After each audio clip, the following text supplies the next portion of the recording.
kamu harus mengetahui apa sih kaidah pencacahan itu. Ya. Nah, kaidah pencacahan. Apakah kalian pernah mendengar kata-kata kaidah? Apa sih kaidah itu? Silakan anak-anak, salah satu yang bisa.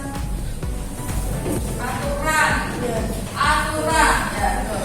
Aturan itu berarti segala sesuatunya harus diatur sesuai dengan yang diminta. Ya. Setelah itu, kaidah pencacahan. Apa maksudnya kaidah pencacahan? Kemarin kalian kan sudah mencari, ya, sudah dirangkum materinya, berarti nanti paling tidak sudah ada bayangan apa sih kaidah pencacahan? Apa kaidah pencacahan?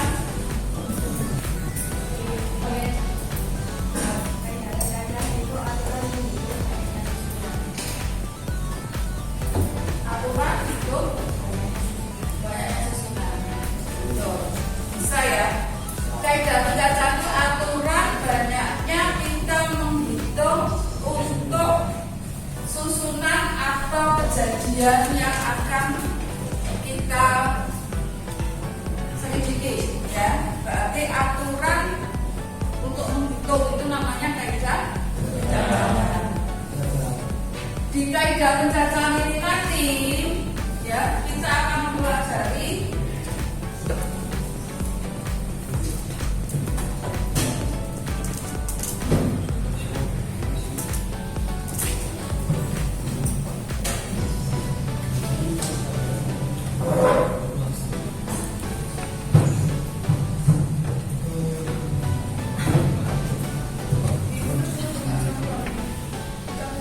Oh iya.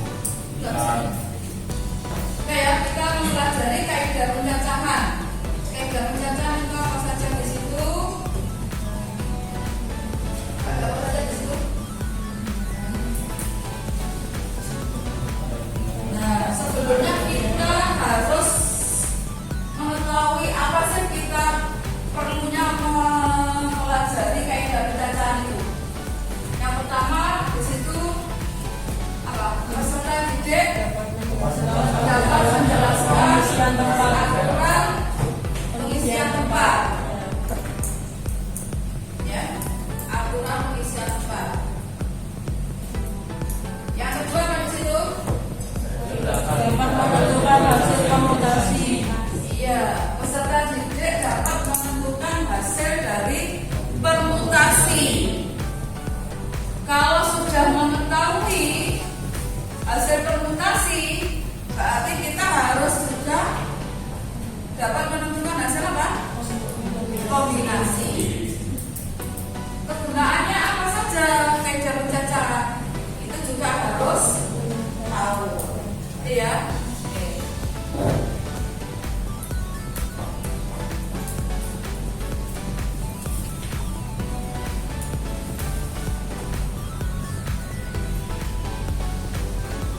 Ya, sekarang kalau ada kalimat pemantik atau pertanyaan pemantik, pernah enggak kamu ke bank pakai ATM? Nah ya, di ATM itu ada apanya? Passwordnya, ada PIN. Biasanya ada berapa? 6. Ya, ada 6 password di PIN, di ATM. Itu bisa berupa angka-angka ataukah huruf, tergantung dari banknya yang mengeluarkan. Sekarang susunan angka-angka itu misalkan ini, ya, dengan temanmu sama tidak? Beda. Berarti menyusun password di PIN-nya ATM itu berhubungan dengan apa? Berhubungan dengan apa? Kaidah pencacahan.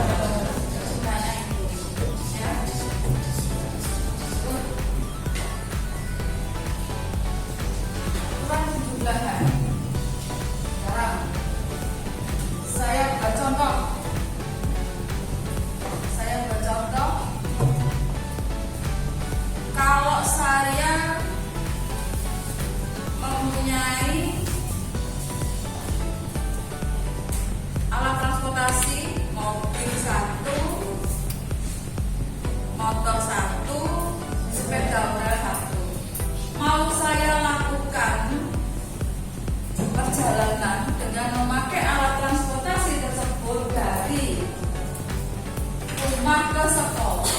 Ada berapa cara alat transportasi tersebut? Tiga. Dari mana tiga?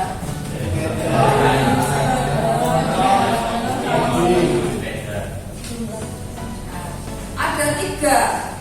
Tadi punya apa saja tadi?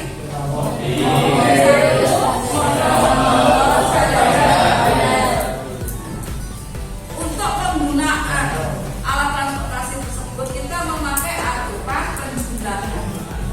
Ada juga ya. Ada pertanyaan? Saya sebelum masuk ke berikutnya.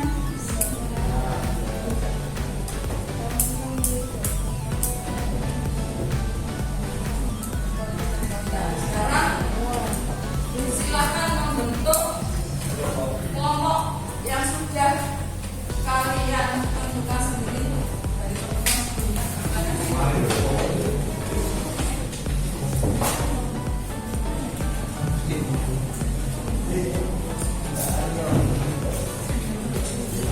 Silakan. Nah, ya, kalau sudah terbentuk kelompoknya masing-masing, ini saya bagikan lembar kerja peserta didik RKPD. Itu nanti kamu kerjakan, lalu kita bahas sama-sama. Ya, kerja kelompok. Ya, sudah dikerjakan. Kalian sudah menerima RKPD? Nah, ya. Kalau sudah kamu kerjakan sesuai yang diperintahkan di situ, ya. Perhatikan di situ ada beberapa soal, apa yang diminta kamu lakukan.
Udah ya, kalau sudah nanti kita bahas sama-sama di depan. Ya, kita bahas sama-sama di depan supaya kamu tahu. Karena ini adalah materi prasyarat untuk permutasi dan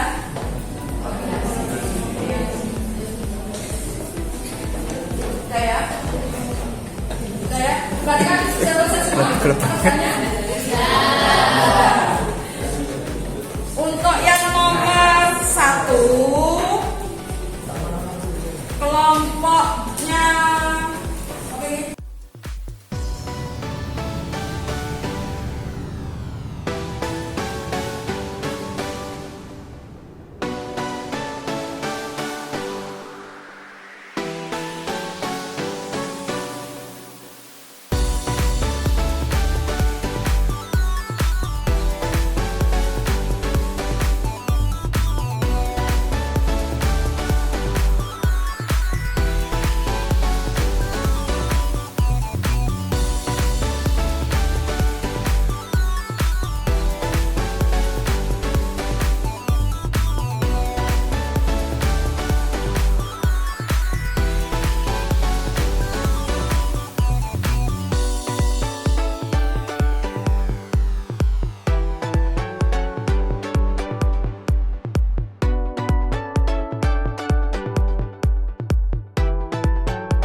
nomor 1, tolong diterangkan ke temannya.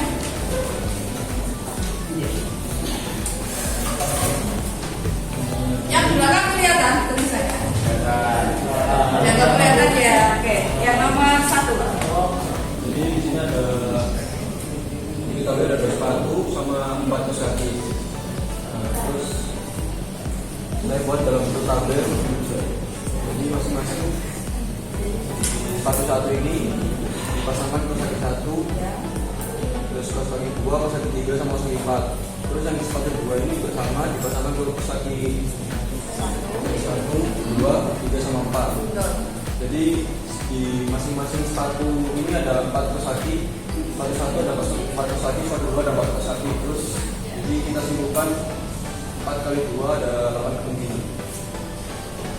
Untuk yang lain sama dengan seperti sama. Kita kasih aplaus.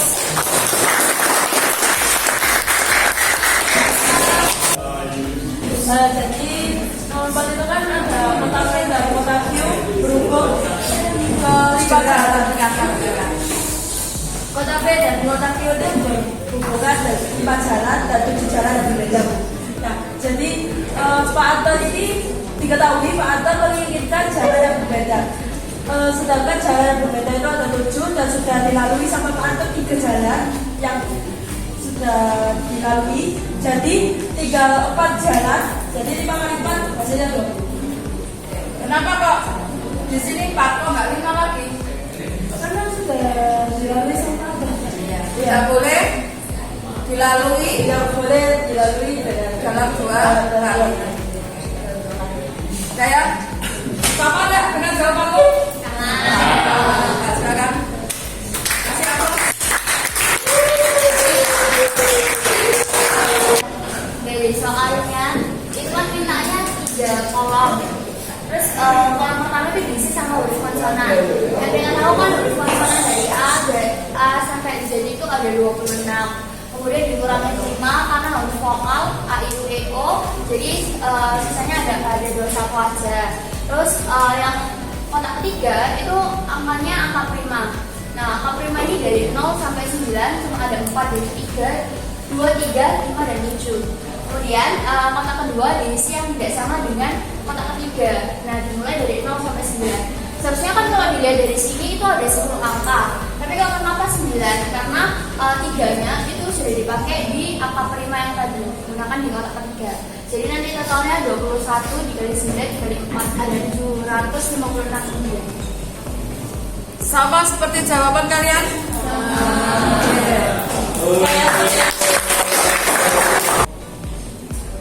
Kita perhatikan dari beberapa paparan yang sudah diberikan dari temanmu, dari kelompok 3 kelompok tadi, kamu bisa menarik kesimpulan. Ya, apa sih kaidah pencacahan itu, kegunaannya apa saja dalam kehidupan sehari-hari? Ya, bisa dihubungkan dengan mapel yang lain. Contohnya apa saja? Siapa yang bisa ngasih jawaban? Kegunaannya dari kaidah pencacahan itu contohnya dalam kehidupan sehari-hari apa saja?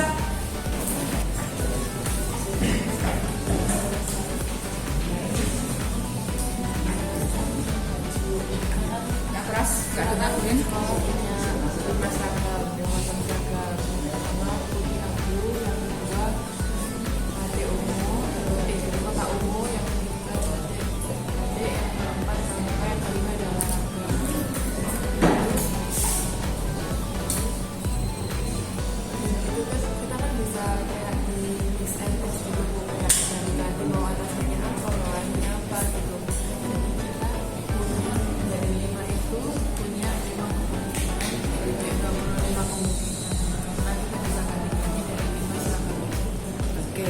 Ya, ada lagi yang kasih jawaban uang ini? Apalagi contohnya tadi apa tadi? Yang kalimat pertama tadi apa? Contohnya apa tadi? Pembuatan apa tadi?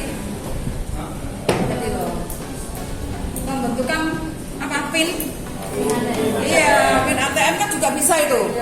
Ada lagi? Apa lagi contohnya? Jadi kartu itu kan saya pakai sepatu bebas. Ya. Nah, saya misalkan punya 3 sepatu dan sepatu. Yang ini digunakan di hari Rabu itu kan, jadi saya bisa ada ya kejadian yang akan terjadi itu bisa dihitung ada berapa, ada 3 karena saya kan pakai sepatunya itu kan salah Tidak satu bisa. dari 3 tidak bisa ditarik secara bersamaan Berarti pakai aturan? penjumlahan. Oke, betul. Ada lagi jawaban? Ada lagi kegunaannya apa sih selain itu? Kamu tahu nomor kendaraan? Plat nomor itu loh? Ya. Plat nomor itu kan ada depannya L sekian ya? L misalkan 1971 seperti tahun kelahiran saya ya, belakangnya WN. Nah, misalkan kalau saya punya nomor cantik ya, jadi kalau saya rubah yang angka tadi bisa tidak? Bisa. Terus yang belakang tadi hurufnya bisa dirubah tidak? Nah, berarti cara penyusunan di plat nomor itu bisa juga memakai kaidah berdasarkan. Ya, ada mau ditanyakan lagi? Sudah bisa? Sudah bisa ya? Oke. Nah, kalau sudah kita akhiri, tapi sebelum kita mengakhiri materi ini, pembelajaran ini, kita harus bisa menarik kesimpulan. Berarti kaidah pencacahan itu bisa digunakan dalam kehidupan sehari-hari. Nah, berarti kalau digunakan kehidupan sehari-hari berhubungan dengan apa nanti? Kayak angka tadi loh, penyusunan plat nomor tadi loh, kan itu bisa dibolak-balik. Nah, berarti berhubungan dengan apa? Banyaknya kemungkinan. Berarti berhubungan dengan materi apa? Materi apa namanya? Pengetahuan atau teori kemungkinan. Ya, kita akhiri sampai di sini dengan mengucapkan basmalah, Bismillahirrahmanirrahim. Alhamdulillahirrahmanirrahim. Berarti kita sudah selesai materinya. Kita lanjut.